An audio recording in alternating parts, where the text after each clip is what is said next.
Hi ladies, thanks for joining me for this month's product spotlight, which is Positive Thoughts.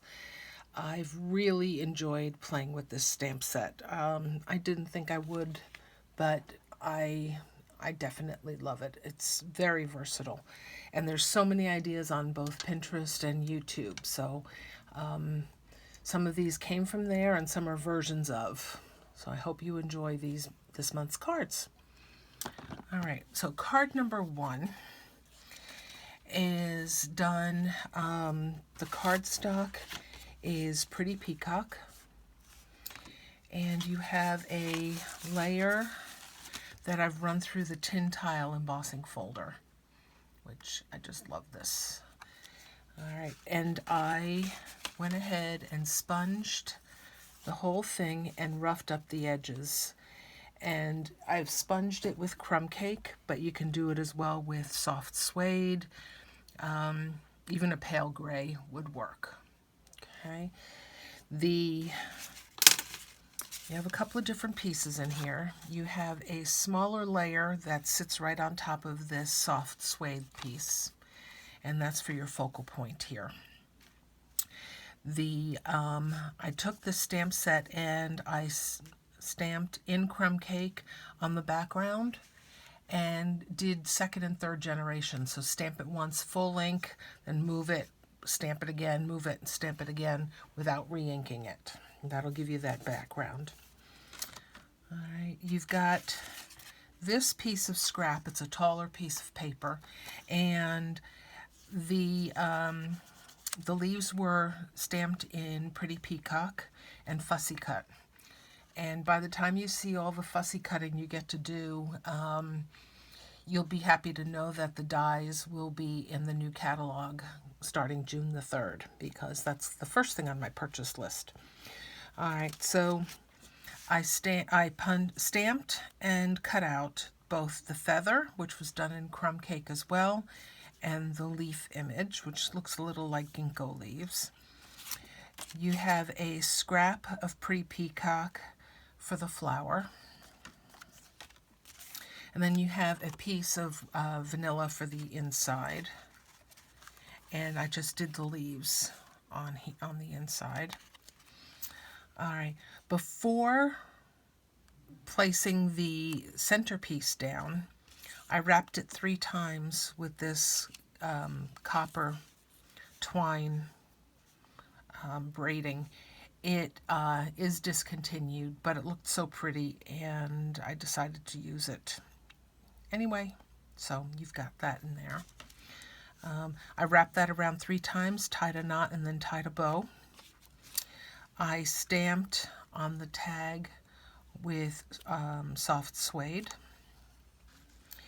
The focal point is popped up on dimensionals, and then there's a dimensional just under the left side of the tag, and then the right side is just glued down. This flower is popped up on a dimensional. These 2 images are just glued down straight.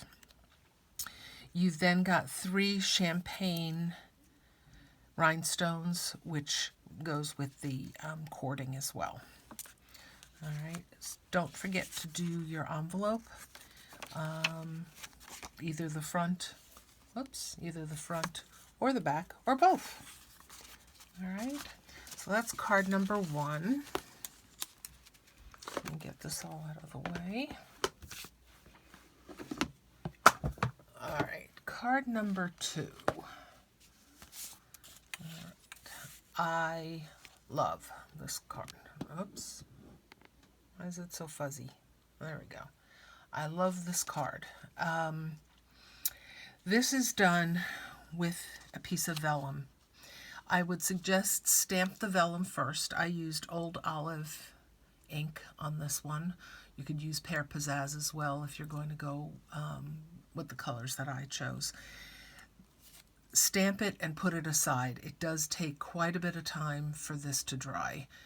You can use your heat tool to speed it up a little bit.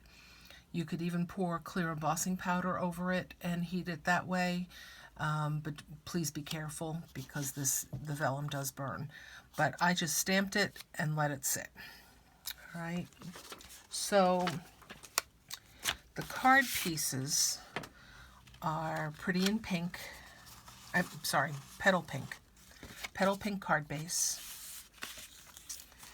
You've got 2 pieces of Whisper White. They're both the same size. One for the outside, one for the inside. So let's talk about the outside first. I stamped those ginkgo leaves in both Old Olive and Pear Pizzazz. You can also then just, if you have one of those colors, then stamp off. The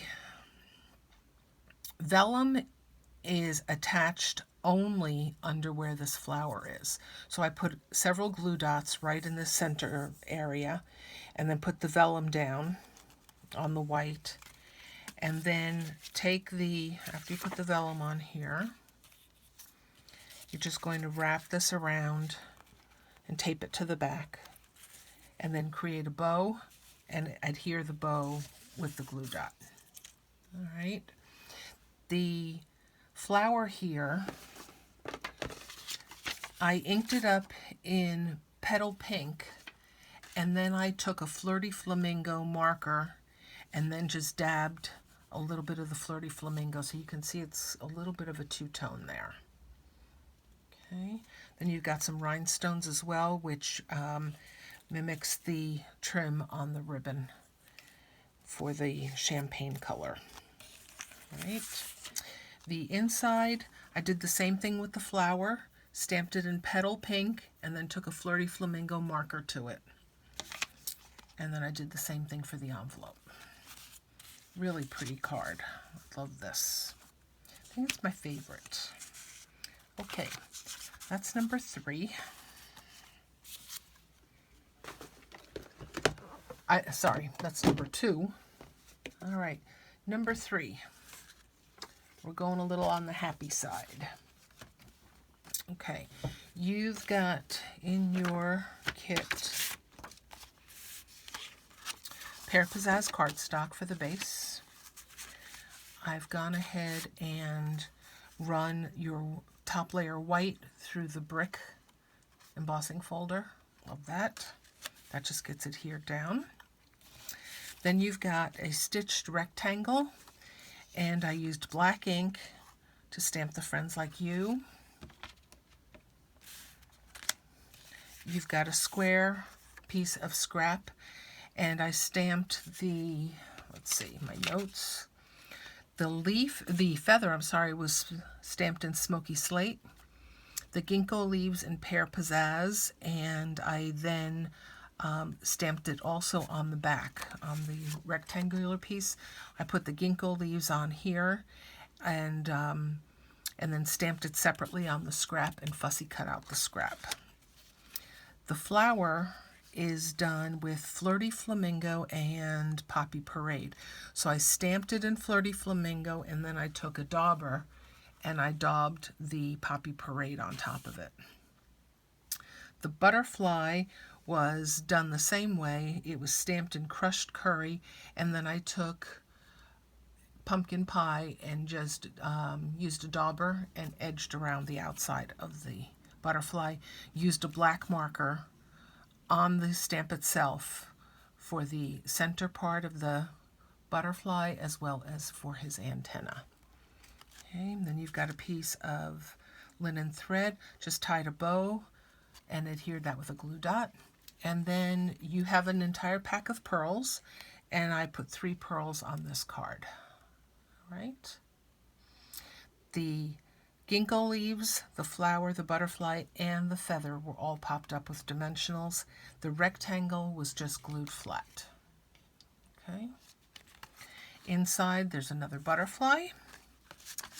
And then on the envelope, a butterfly as well. Okay. So that's number 3. All right. And last but not least is the gray card. And parts and pieces for this one. You've got a Smoky Slate card base, and then a layer of basic gray.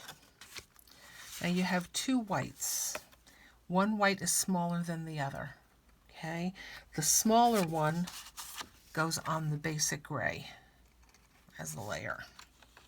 The larger one is an inside piece. You've got a scrap, and I stamped 3 flowers in petal pink, and I stamped the butterfly in petal pink, and then I just edged him in the smoky slate. I should have probably colored his body with a dark black or a gray marker because I think it got a little lost, and I might go back and do that, but haven't done it yet. All right, you've got this cute ornate frame that came out of the Halloween set last year. All right, so that was put on here. You've got the tag as well. It's from that same framelit set. I stamped in basic gray. And for the background, I stamped in smoky slate and basic gray, and I did second and third generation. First, second, and third generation. All right. The butterfly I have flat. 2 of the flowers I have popped up. This one I have flat. And I have the greeting here popped up on dimensionals as well. And you'll notice also there are a couple of pearls scattered throughout the card. On the inside, I just stamped petal pink straight on. And I did the same thing for the envelope. Okay. If you've got any questions, please feel free to reach out. Otherwise, have a great day, and thanks again. And I hope you really enjoy stamping with this set. Take care. Bye.